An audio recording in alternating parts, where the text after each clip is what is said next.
Kemi dy grupe punëtorësh që janë në greva prej javësh.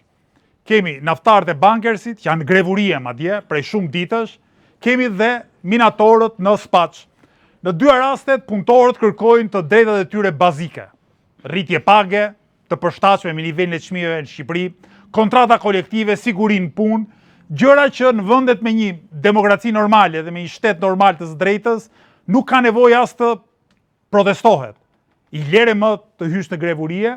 Mirë, në Shqipëri, sigurisht që ne nuk e kemi ende drejtën për t'i pasur këto mundësi në punë, e përpasoj punëtorët do duhet ngrejnë zërin, do duhet edhe të protestojnë fort. Mirë, ajo që është shqetësuese është fakti që pavarësisht këtyre dy grevave, që ende vazhdojmë, tani që ne flasim ende vazhdojmë, asnjë institucion i shtetit shqiptar nuk e ka vënë ujë në zjarr. Do doja të thosha që si nuk shkoi ministri apo ministre e punës të interesojë për punëtorët, pastaj u kujtova që nga viti 2013 nuk kemi një ministri pune.